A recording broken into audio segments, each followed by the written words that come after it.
this is James from TDB here, bringing you another Inbetweenisode. And today I have a little bit of a different Inbetweenisode because my wife and I recently had a child. So I'm going to talk about just a couple of different observations about brewing tea with the newborn, and a little bit about how my preferences and things like that have changed. So if that's interesting to you, continue to watch. If not, I totally understand if someone would check out, as this does not apply to everyone, but I suspect some people can definitely relate.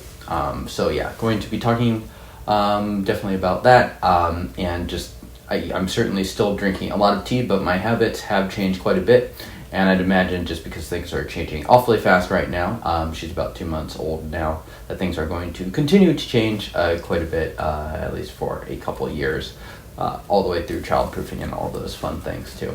And when we talk about like these different tests, like a newborn test or like a mom test or like the ultralight test with Denny, a lot of it just comes down to different ways to simplify. In many ways, where you're going to have kind of the most complex setups and the things that require the most attention, steep to steep, you're really going to be doing those things early on your tea exploration phase, which of course is a really important phase in terms of like formative. You're going to learn probably the most during those times, or when you're kind of doing these focus sessions with different friends, or for me and Denny on TDB sessions.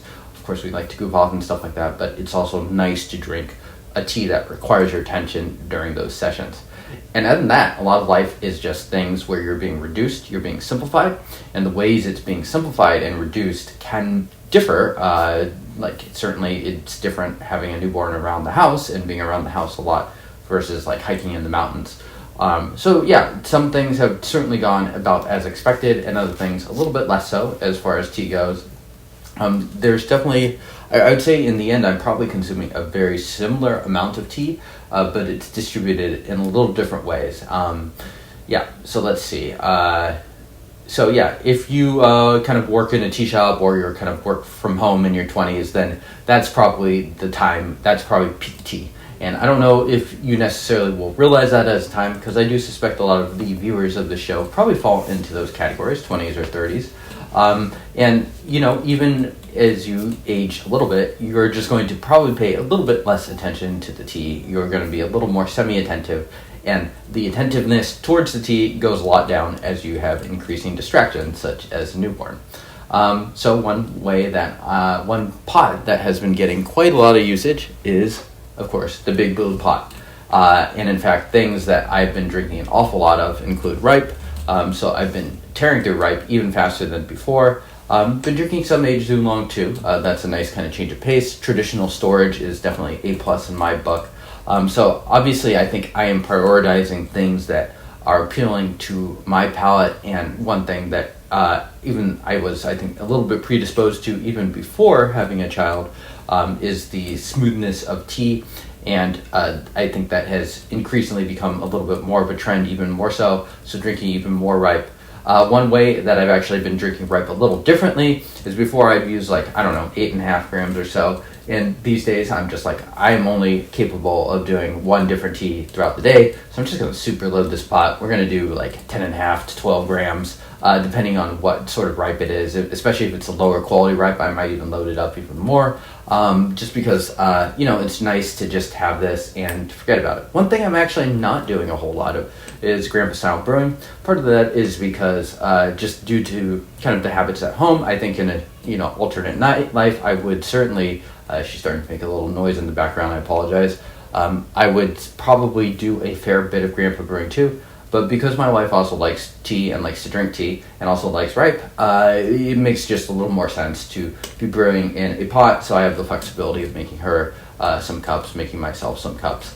I've also become even partial to kind of the big mug in the morning, just so I don't need to be constantly sipping from my small thing. So you could say these are compromises. I think some of these are certainly going to be temporary, and other things a little bit less so, but such is life. Couple things that, perhaps maybe the least, one thing I would not have predicted I would be drinking is Foujuan, but I've actually kind of torn through this brick. In my experience, this requires even more leaf than ripe, so I like to really, really up the leaf when it comes to that. And, it really does benefit from being pushed quite a bit. And that's just sort of the mode I'm in.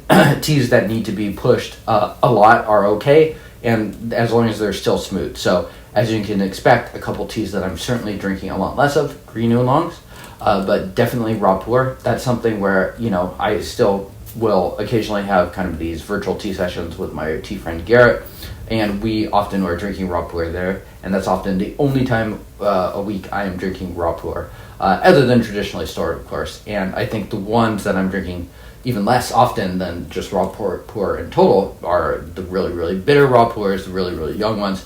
The reason are they're very finicky when brewing, and it can get nasty pretty fast.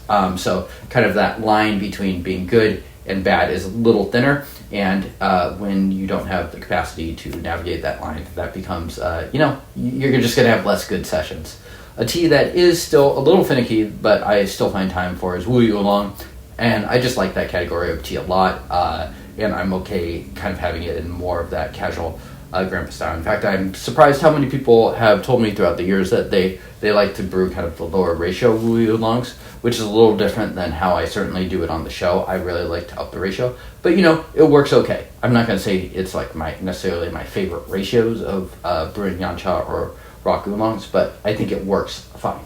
Teaware wise, small teapots are, I think I only use those on my sessions with Garrett too, so they are very much kind of on the out.